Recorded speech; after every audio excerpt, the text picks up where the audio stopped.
السلام علیکم ورحمۃ اللہ وبرکاتہ۔ اعوذ باللہ من الشیطان اللعین الرجیم، بسم اللہ الرحمن الرحیم۔ الحمد للہ الذی لا الہ الا هو الحی القیوم ذو الجلال والاکرام واتوب الیہ۔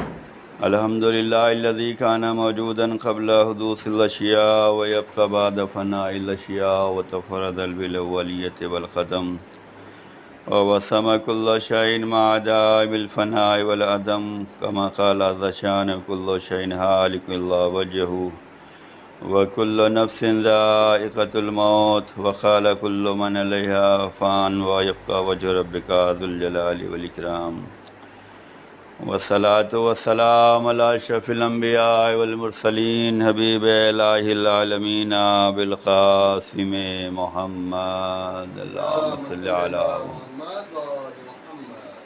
وعلى أهل بيت الطيبين الطاهرين المعصومين المظلومين لا سيما بقية الله الحجة ابن الحسن صلواتك عليه وعلى آبائه في هذه الساعة وفي كل ساعة وليا وحافظا وقائدا وناصرا ودليلا وعينا حتى تسكنه أرضك طوعا وتمتعه فيها طويلا اللهم صل على اما بعد اوصيكم ونفسي بتقوى الله ان الله يحب المتقين۔ اپنے نفس کو اور آپ تمام حضرات کو تقوی الہی کی وعظ و نصیحت کرتا ہوں، دعوت فکر دیتا ہوں۔ تقوی بہترین زاد راہ ہے اور بہترین سرمایہ نجات اور حیات ہے۔ ہم سب کو چاہیے کہ اپنی زندگی تقوی کے زیر سایہ گزاریں۔ زندگی کے ہر معاملات تقوی کے زیر سایہ ہونا چاہیے تاکہ ہمارا ہر کام جو ہے پائے تکمیل تک پہنچے اور اس میں رحمت اور برکت بھی رہے۔ جب تقوی الہی کے زیر سایہ ہمارے اعمال ہوں گے، ہمارے تمام اعمال چاہے وہ عبادی ہوں یا سماجی ہوں یا معاشرتی ہوں یا ثقافتی ہوں، ہر مرحلے میں تقوی الہی ہونا چاہیے۔ ہمارے تمام اعمال کو جو خوبصورتی بخشنے والی چیز ہے وہ تقوی الہی ہے۔ ہمارے تمام اعمال کی قبولیت کی جو ضمانت لی گئی ہے وہ تقوی الہی کے ذریعے ہی لی گئی ہے کہ اگر تقوی الہی پایا جائے گا تو اعمال قبول کر لیے جائیں گے، اگر تقوی الہی نہیں ہوگا تو اعمال قبول نہیں۔ تقوی الہی کی بہت سی مثالیں دی گئی ہیں کہ انسان حلال و حرام کا خیال کرے، پاک و نجس کا خیال کرے، اور سب سے بڑا یہ کہ جو بھی کر رہے ہیں یہ سوچ کے کریں کہ اللہ حاضر و ناظر ہے، اللہ دیکھ رہا ہے، اور اس تمام معاملات کو ہمیں اللہ کی بارگاہ میں جواب دینا ہے۔ یہی اللہ کے لیے انسان کرے، یہی تقوی الہی ہے۔ اور زندگی کے ہر مرحلے میں انسان پرہیزگاری کرتا ہے، اسی پرہیزگاری کا نام تقوی ہے۔ پرہیزگاری انسان کرتا ہے کیوں؟ تاکہ ہمارا کاروبار صحیح رہے، ہماری زندگی صحیح رہے، ہمارا سماج صحیح رہے۔ اسی پرہیزگاری کو تقوی الہی کہا جاتا ہے۔ تو ہمیں چاہیے کہ ہم اپنی زندگی کو تقوی الہی کے زیر سایہ گزاریں تاکہ جو ہے یہ ہم جو بھی کر رہے ہیں اعمال، چاہے چھوٹے ہوں یا بڑے ہوں، سب جو ہے اللہ دیکھ رہا ہے، اور ہمیں ہر معاملے میں جو کچھ بھی کر رہے ہیں خدا کی بارگاہ میں جواب دہ ہونا ہے۔ تو اگر تقوی الہی ہوگا تو انسان اسی اعتبار سے اعمال کو اچھا بنائے گا، اس میں خلوص پیدا کرے گا، اس میں محبت کا اظہار کرے گا اور اللہ کے لیے کرے گا۔ اس ہفتے کی جو مناسبت ہے، آج کا دن 28 صفر کا دن ہے، بہت ہی غم کا دن ہے۔ دو معصومین کی شہادت کی تاریخ ہے۔ اس دن جو ہے ہمیں تو یوم رحلت رسول اور جناب امام حسن مجتبیٰ علیہ السلام کے طور پہ منانا چاہیے، اور انشاءاللہ آگے بیان ہوگا کہ مسلمان جو ہے یہ رحلت نبی کیوں نہیں مناتے۔ ظاہر سی بات ہے، ہم نبی کا کلمہ پڑھتے ہیں، نبی کے فرمان پہ عمل کرتے ہیں، نبی کی سیرت پہ چلنے کا جذبہ رکھتے ہیں، تو نبی کا یوم وفات یا یوم شہادت، یوم وصال کیوں نہیں منایا جاتا؟ یہ بھی امت اسلامیہ کے لیے لمحہ فکریہ ہے کہ اس پہ غور کرے کہ کیا اسباب ہیں کہ جو رسول اللہ کی شہادت کا غم نہیں منایا جاتا۔ تو 28 صفر جو ہے دو معصومین کی شہادت کی تاریخ ہے، ہر بندہ شیعہ جانتا ہے، لیکن 28 صفر کو اور بھی مناسبتیں ہیں جسے ہمیں سمجھنے کی ضرورت ہے۔ 28 صفر کو جہاں یہ دو معصومین کی شہادت کی تاریخ ہے، وہیں پر خلافت کو غصب کرنے کا بھی دن ہے، یعنی خلافت جو غصب کی گئی ہے، جو حق مولا علی علیہ السلام تھا، 28 صفر کو ہی یہ حق مارا گیا ہے۔ اور اسی دن جو ہے مولا علی علیہ السلام کی امامت کا بھی دن ہے۔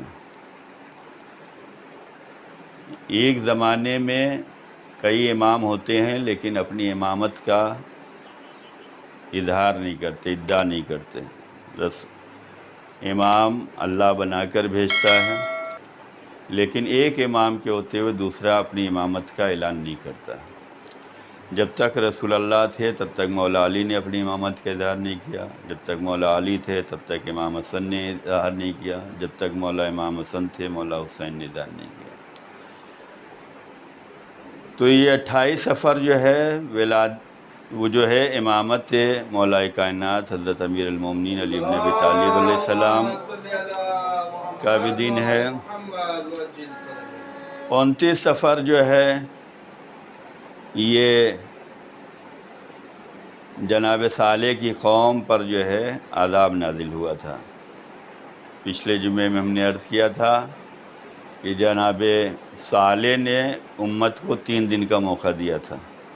جنہوں نے ناقہ صالح کو طے کیا تھا اور اس کا بچہ پہاڑ کی بلندی پہ جا کے رو رہا تھا، ناقے کا بچہ، جس سے سب لرز گئے تھے، دوست دشمن سب لرز گئے تھے، تو جناب صالح نے فرمایا تھا کہ قاتل تلاش کیا جائے اور بتایا جائے کس نے یہ کام کیا ہے۔ اگر نہیں بتایا گیا تو 3 دن کے بعد عذاب آنے والا ہے۔ 3 دن کا موقع ہے کہ وہ بتایا جائے قاتل کون ہے اور وہ توبہ کرے، نہیں تو 3 دن کے بعد عذاب آئے گا۔ تو 29 صفر کو جو ہے قوم صالح پر عذاب آیا ہے۔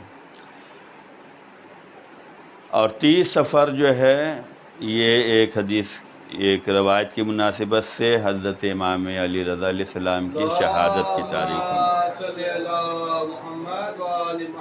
پہلی ربیع الاول جو ہے اسی دن رسول اللہ کو دفن کیا گیا ہے۔ پیکر رسول جو ہے، بدن رسول، اسی دن دفن کیا گیا ہے۔ یہ بھی امت کے لیے بڑا المیہ ہے کہ مولا علی علیہ السلام جیسا جانثار 3 دن تک لاش رسول کو لیے رہا کہ اب امت آ جائے تاکہ غسل و کفن و دفن میں شامل ہو، لیکن یہ لوگ اپنی خلافت اور اپنی حکومت کے چکر میں پڑے رہے۔ آخر 3 دن کے بعد مولا علی علیہ السلام نے جو ہے جناب رسول خدا کو دفن کیا ہے۔ اور پہلی ہی ربیع الاول وہ دن ہے کہ جو بہت ہی غم کا دن ہے۔ یہ بھی امت مسلمہ کے چہرے پہ داغ ہے، پیشانی پہ دھبا لگا ہے کہ اسی دن رسول اللہ دفن کیے گئے ہیں اور اسی دن خانہ سیدہ پہ جو ہے حملہ کیا گیا ہے۔ یعنی کہ آپ سوچیں کتنی بڑی مصیبت ہے، قیامت کی بات ہے کہ ادھر ابھی باپ کا جنازہ دفن ہوا ہے اور اس کے بعد اسی کی بیٹی کے گھر پہ ظالموں نے حملہ بھی کر دیا ہے۔ اور پہلی ہی ربیع الاول کو جو ہے حضرت امام حسن عسکری علیہ السلام کو جو ہے زہر دیا گیا ہے۔ جو 8 ربیع الاول آپ کی شہادت کی تاریخ ہے، وہ زہر پہلی ربیع الاول کو دیا گیا۔ پہلی ربیع الاول جو ہے یہ دن جو ہے اسی دن رسول اللہ نے جو ہے ہجرت کی تھی مکے سے مدینے، جو ہجرت کی ہے پہلی ربیع الاول تھی، اور پہلی ہی ربیع الاول کو مولا علی کو رسول اللہ نے مکے میں اپنے بستر پہ سلایا تھا، جس کو لیلۃ المبیت کہا جاتا ہے۔ اور اسی دن مولا علی علیہ السلام کی شان میں آیت نازل ہوئی تھی، وَمِنَ النَّاسِ مَن يَشْرِي نَفْسَهُ ابْتِغَاءَ اللَّهِ، یہ والی آیت اسی دن نازل ہوئی تھی۔ اور اسی دن جو ہے رسول اللہ کی شریک حیات جناب زینب بنت خزیمہ مدینے میں ان کی رحلت ہوئی تھی۔ اور 3 ربیع الاول جو ہے 64 ہجری کو جو ہے یزید کے لشکر نے جو ہے خانہ کعبہ کو تباہ برباد کیا، جلایا ہے۔ 4 ربیع الاول کو جو ہے رسول اللہ غار ثور سے نکلے ہیں اور مدینے کی جانب سفر انہوں نے کیا ہے۔ تو یہ مختصر سے ان ہفتوں کی جو مناسبت تھی، اسلامی مناسبتیں، وہ ہم نے آپ کی خدمت میں پیش کی ہے،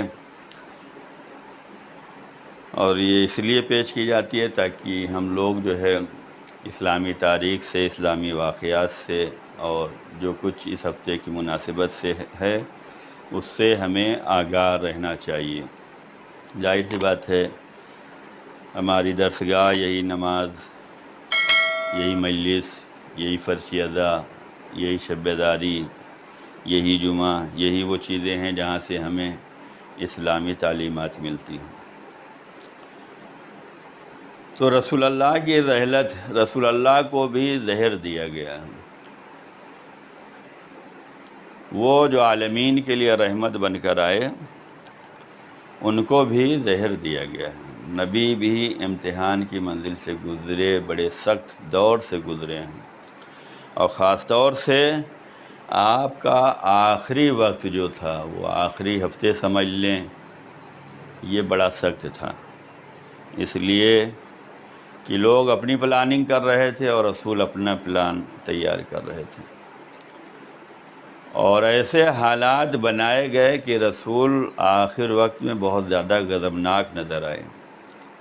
جو عالمین کے لیے رحمت بن کے آئے، جو مجسم رحمت تھے، جو اخلاق کا مظاہرہ کرتے تھے، جو انسان کی تکلیفوں کو، انسان جو تکلیفیں دیتا تھا، نازیبا کلمات ادا کرتے تھے، رسول اسے رفع دفع کر دیتے تھے، لیکن آخر وقت میں امت مسلمہ نے بہت ستایا، اور اسی لیے یہ سوال لوگوں نے اٹھائے ہیں کہ مسلمان جو ہے رسول اللہ کی رحلت کی تاریخ کیوں نہیں بتاتے، اور رحلت پہ جو ہے غم کا اظہار کیوں نہیں کرتے۔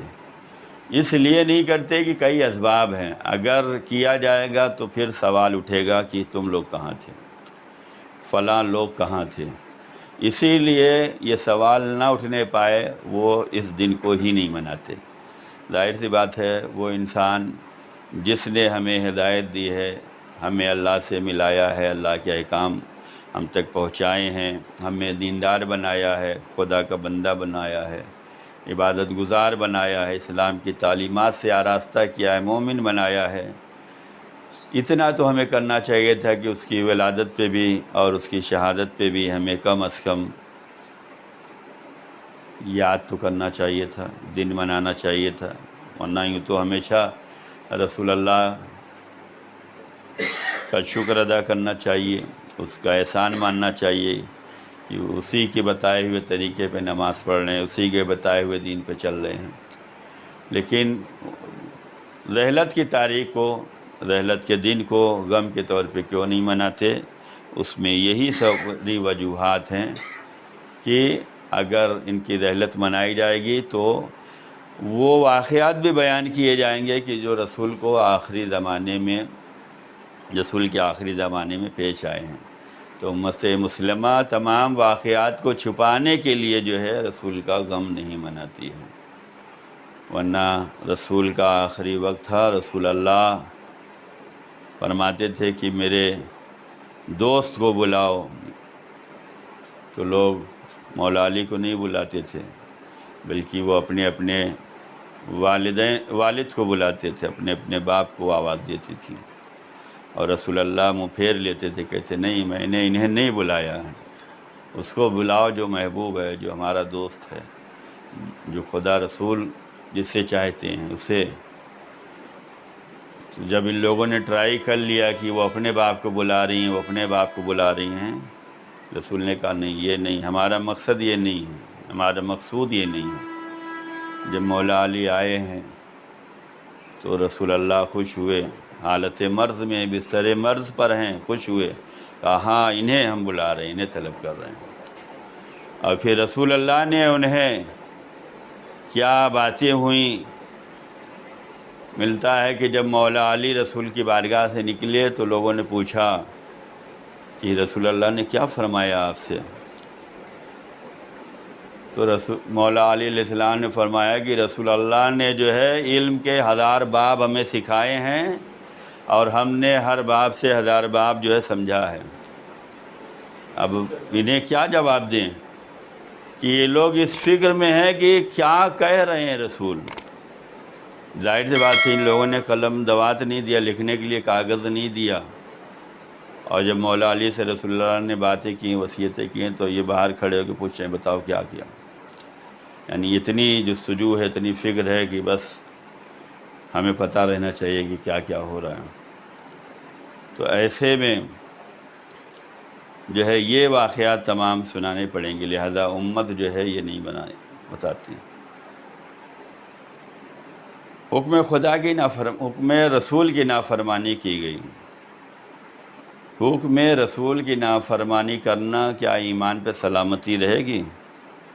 کیا ایمان ان کا سالم ہوگا جو لوگ رسول کے سامنے حکم رسول کی نافرمانی کریں؟ لوگوں نے کی ہے، قلم دوات نہیں دیا، لشکر میں نہیں گئے، جبکہ رسول اللہ غضبناک ہوئے، اور اس کے بعد سب اپنی فکر میں لگے ہیں، اور اس کے بعد وقت آخر تو ایسا مرحلہ تھا کہ لوگ آپس میں لڑ جھگڑ رہے تھے۔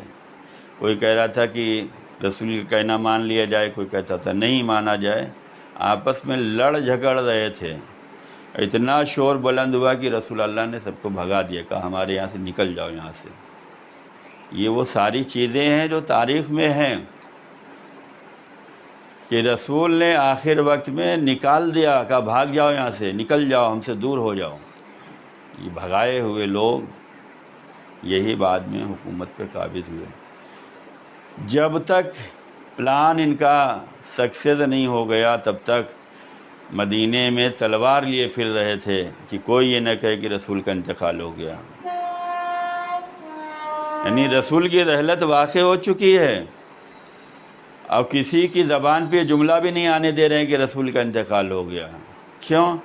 ابھی اگر یہ پتہ چل جائے گا تو ان کا پلان مس ہو جائے گا، تلوار لیے پھر رہے ہیں۔ اور جب خلیفہ دوم خلیفہ اول سے جا کے ملے ہیں تب جا کے یہ اعلان ہوا کہ ہاں رسول کی رحلت ہو گئی ہے۔ جب ثقیفہ میں جا کے میٹنگ جم گئی ہے تب یہ کہا گیا، اور اس کے بعد یہ کہا گیا کہ وہ تو ہمیں آیت یاد نہیں تھی، یہ قرآن نہیں یاد تھا کہ رسول کا بھی انتقال ہو سکتا ہے، رسول بھی مر سکتے ہیں۔ یعنی بہانے بازیاں کتنی تراشی گئی ہیں۔ تو یہ رحلت رسول جو نہیں منایا جا رہا اس کی بہت سی وجہ ہیں، یہی سب واقعات سامنے آئیں گے کہ جب رسول کے اتنے چاہنے والے تھے تو غسل و کفن دفن میں کہاں تھے؟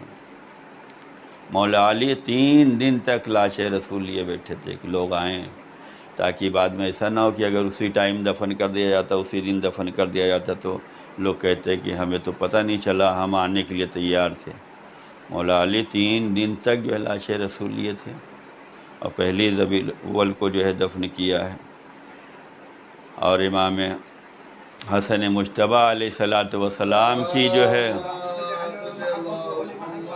شہادت، وہ بھی امت مسلمہ کے پیشانی پہ داغ ہے کہ نبی کا نواسہ جسے نبی اپنے کاندھوں پہ لیے پھرتے تھے، انگلیاں پکڑا کے جگہ جگہ لے جاتے تھے، عظمت بتاتے تھے، فضیلت بتاتے تھے، اس کو شہید کرنے کے لیے باقاعدہ حکومت کی طرف سے جو ہے پیسے خرچ کیے گئے ہیں، لوگوں کو تیار کیا گیا ہے کہ جو امام حسن علیہ السلام کو زہر دے گا اس کو اتنے درہم و دینار دیے جائیں گے اور اس سے جو ہے یزید کی شادی کی جائے گی۔ معاویہ کی حکومت ہے اور معاویہ کا بیٹا یزید ہے، اور یہ آفر دیا گیا ہے کہ جبکہ امام حسن صاحب کی شادی ہے، بیوی ہے، لیکن بیوی کو اس طریقے سے بہکایا گیا جودہ بنت اشد کو کہ تمہیں اتنا درہم و دینار دیا جائے گا اور تمہاری شادی جو ہے ہم اس سے کر دیں گے۔ حکومتی آفر کبھی نہیں سکسیز ہوتے ہیں۔ جو لوگ سوچتے ہیں نا کہ ہم حکومت کا یہ آفر لے لیں، ہم اس عہدے پہ ہو جائیں، لالچ بہت بری بلا ہے۔ انسان اگر لالچ میں پڑ جائے تو ایمان عقیدے سے بھی دور ہو جاتا ہے۔ امام حسن کی زوجہ ہونا کتنا بڑا شرف تھا۔ کائنات میں ایسا شرف مل سکتا ہے کہ امام وقت کی زوجیت میں ہو تم؟ اس سے بڑھ کے کوئی ہے؟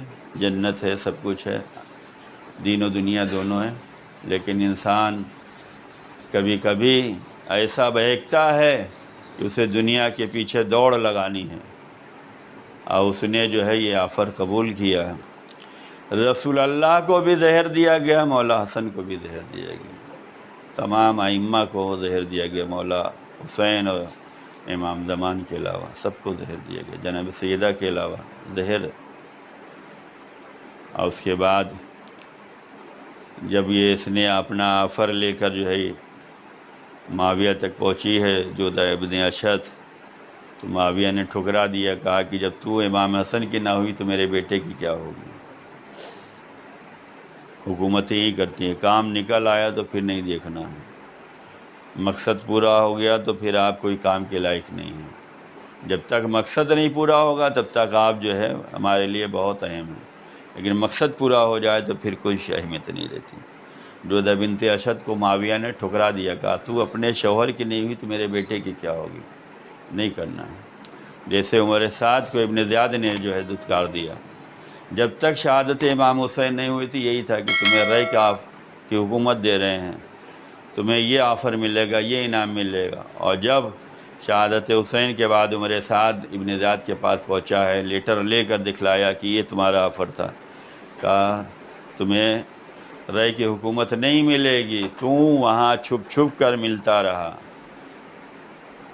تو حکومتی آفر کبھی انسان کو نہیں ملتے، بس حکومت کام لینا چاہتی ہے۔ لہذا ضروری ہے کہ ہم پہلے مرحلے پہ اپنے کو دیندار رکھیں، تقوی الہی کے زیر سایہ زندگی گزاریں، اولیت اپنے دین کو دیں، اولیت خدا، رسول اور اہل بیت کو دیں، اس کے بعد ساری چیزیں۔ اسی دین کے سائے میں اگر ہم تمام کام کو انجام دیں گے تو ہمیں دینداری میں مضبوطی ملے گی، اور اگر دینداری کو چھوڑ کر ہم دنیاوی معاملات میں چلے گئے تو پھر دور ہوتے چلے جائیں گے، اللہ سے بھی دور ہوں گے، ذکر خدا سے بھی دور ہوں گے، رسول سے بھی دور ہوں گے، اہل بیت سے بھی دور ہوں گے۔ لہذا ہم سب کی ذمہ داری ہے کہ ہم اللہ، رسول اور اہل بیت کو اپنائیں اور ان کے بتائے ہوئے فرمان پہ زندگی گزاریں۔ اور اہل بیت نے یہی پیغام دیا ہے، اہل بیت نے یہی بتلایا ہے۔ کوئی کائنات میں ایسا ہو سکتا ہے جو تلوار کے سائے میں سوئے، دشمنوں کے ہجوم میں سوئے؟ لیکن مولا علی سوئے ہیں۔ مولا علی شب ہجرت رسول کے بستر پر دشمنوں کے نرغے میں تلوار کھچی ہوئی تھی، مولا علی سوئے ہیں۔ کیوں؟ نبی نے سلایا، میرے رسول نے مجھ سے یہ کہا ہے سونے کے لیے، رسول نے حکم خدا کے ذریعے کہا ہے، حکم خدا رسول پر مولا علی نے عمل کیا ہے اور بتلایا ہے کہ چاہے جتنے خطرناک زمانے ہوں، چاہے جتنا خطرناک ماحول ہو، خدا رسول کے فرمان سے نہیں ہٹنا۔ زندگی خدا رسول کے فرمان پر عمل کرنے پر ہے، نافرمانی پہ نہیں ہے۔ مولا علی سے بہترین کردار کوئی پیش کر سکتا ہے کہ مکے میں دشمنوں کا نرغہ، 40 قوم قبیلہ سب ملے ہوئے ہیں، اسلام کے خلاف ہمیشہ سب ایک ہو جاتے ہیں، چاہے وہ مسلمان ہوں، چاہے وہ دوسرے مذہب و ملت فرقے کو، سب ایک ہو جاتے ہیں۔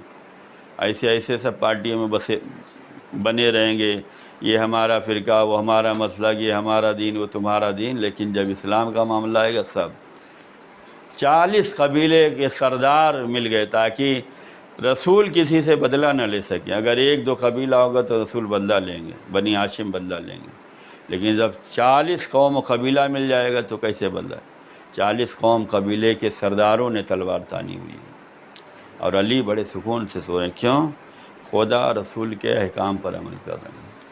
مولا فرماتی ہے ایسی نیند مجھے آئی ہے کہ کبھی نہیں آئی. تو ہمیں یہ پیغام ملتا ہے کہ جس ماحول میں رہیں، جیسے رہیں، اپنی دینداری ثابت رکھیں، اپنا ایمان عقیدہ ثابت رکھیں، عبادت خدا سے غافل نہ ہوں. ولو تھوڑا وقت ملے ہمیں، اسی کو غنیمت سمجھنا چاہیے.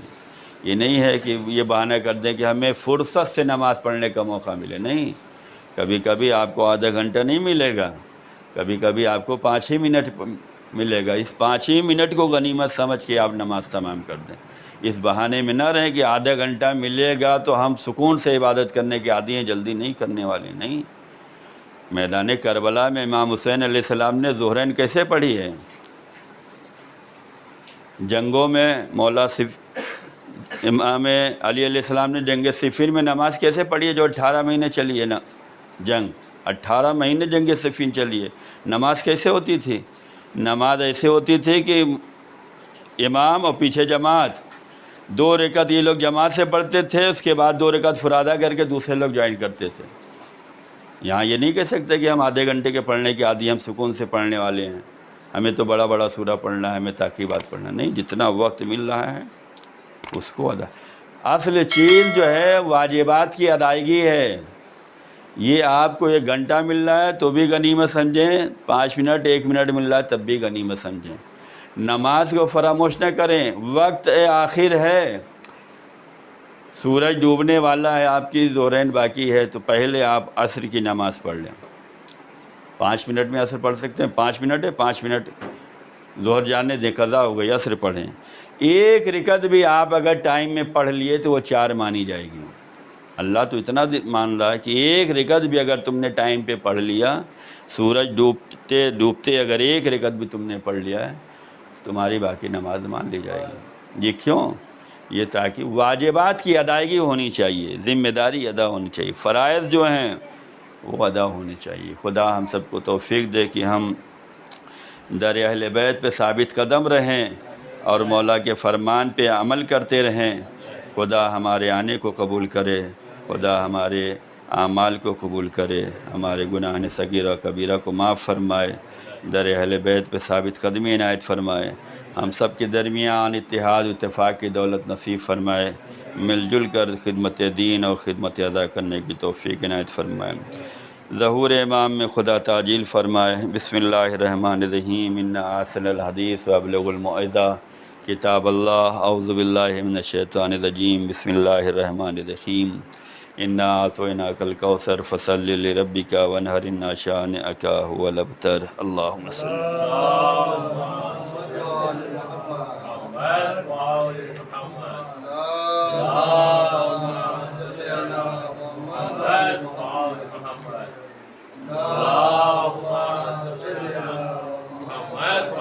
اعوذ باللہ من الشیطان الرجیم. بسم اللہ الرحمن الرحیم.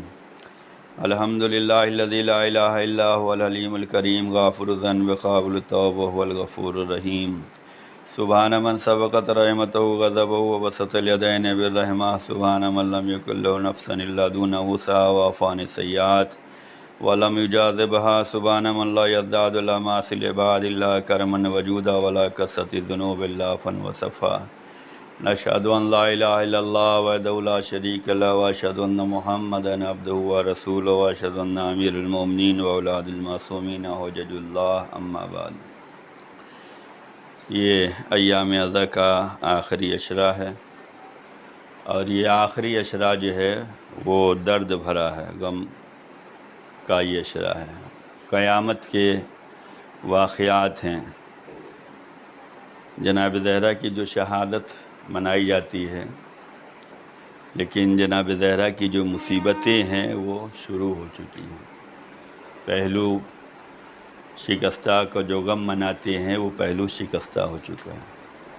یعنی کہ کتنی بڑی مصیبت کی بات ہے، تکلیف کی بات ہے کہ جس بیٹی نے اپنے گھر کا احترام اپنے بابا کے زمانے میں یہ دیکھا ہے کہ ملک الموت بھی بغیر اجازت کے گھر میں نہیں آتا، رسول بھی بغیر اجازت کے نہیں آتے، پہلے سلام کرتے ہیں اس کے بعد آتے ہیں، اس گھر کے احترام کو جو جناب سیدہ نے دیکھا ہے اور رسول کے دفن ہونے کے بعد ہی امت نے اس گھر کی بے احترامی شروع کر دی ہے، تو وہ جناب سیدہ کیسے زندگی انہوں نے گزارا ہوگا کہ گھر کی بے احترامی کی گئی، ستایا گیا، رلایا گیا، اذیتیں دی گئیں، تکلیف دی گئی، اور اس کے بعد یہ بھی کہ علی ان کے لیے جو ہے رونے کا وقت معین کر لو، یعنی کہ کھول کر جو ہے جناب سیدہ کو رونے نہیں دیا گیا۔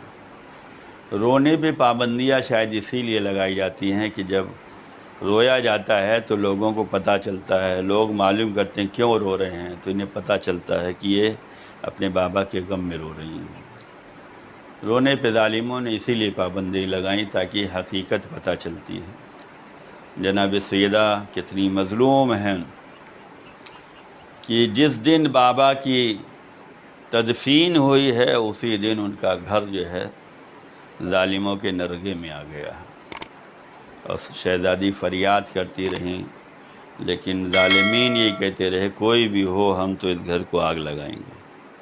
تو یہ بڑے غم کے ایام ہیں، ہمیں ان ایام میں عزاداری کرنا چاہیے، اہل بیت کو یاد کرنا چاہیے اور اپنی ثابت قدمی دکھلانا چاہیے، اظہار محبت کرنا چاہیے، اور زیادہ سے زیادہ اہل بیت پہ درود و سلام پڑھنا چاہیے۔ کیوں؟ صلی علی کہ ظالموں نے ان کو سلام تو کرنا دور کی بات ہے، جواب سلام بھی دینا بند کر دیا تھا، ہر طریقے سے ستایا گیا۔ تو بڑے غم کے ایام ہیں، خدا ہم سب کو جو ہے غم حسین، غم زہرا، غم اہل بیت میں شامل فرمائے، اور ہم اظہار کرتے ہیں کہ ہم ہمیشہ اہل بیت کے ساتھ ہیں اور ان کے دشمنوں سے بیدار ہیں۔ بسم اللہ الرحمن الرحیم، ان اللہ ملائکۃ یصلون علی النبی یا ایھا الذین آمنوا صلوا علیہ وسلموا تسلیما، اللہم صل علی سید المرسلین شفیع المذنبین نبینا محمد، اللہم صل علی سید الوصین امیر المومنین علی ابن ابی طالب، اللہم صل علی سید النساء العالمین فاطمہ بنت رسول اللہ، اللہم صل علی الحسن ابن علی مجتبی، اللہم صل علی الحسین ابن علی شہید کربلا، اللہم صل علی علی ابن الحسین زین العابدین، اللہم صل علی محمد ابن علی باخر النبیین، اللہم صل علی جعفر ابن محمد الصادق، اللہم صل علی موسیٰ ابن جعفر الکاظم، اللہم صل علی علی ابن موسیٰ الرضا، اللہم صل علی محمد ابن علی تقی الجواد، اللہم صل علی علی ابن محمد ہاد النخیم، اللہم صل علی الحسن ابن علی الذکی العسکری، اللہم صل علی مولانا صاحب العصر والزمان الحجت ابن الحسن القائم المہدی، صلواتک علیہ وعلی آبائی فی هذه الساعة وفی کل ساعة ولیا وحافظا وقائدا وناصرا ودلیلا وعینا حتی تسکنہ ارضک طوعا وتمتعہ فیہا طویلا، اللہم صل علی محمد وآل محمد وعجل فرجہم۔ آپ حضرات نماز کے بعد رکیں گے، مجلس جو ہے شہادتین کی مناسبت سے، دو معصومین کی شہادت کی مناسبت سے مجلس رکھی گئی، انشاءاللہ اس میں تشریف رکھیں گے۔ خدا ہم سب کے گناہوں کو معاف فرمائے، ہم سب کی حاضری کو قبول فرمائے، ہم سب کی عبادتوں کو قبول فرمائے، ہم سب کے روزی روزگار میں برکت عنایت فرمائے، در اہل بیت پہ ثابت قدمی عنایت فرمائے، ظہور امام میں تعجیل فرمائے، ہم سب کو امام کے خادم و ناصروں میں شمار فرمائے۔ بسم اللہ الرحمن الرحیم، قل هو اللہ احد اللہ الصمد لم یلد ولم یولد ولم یکن لہ کفوا احد۔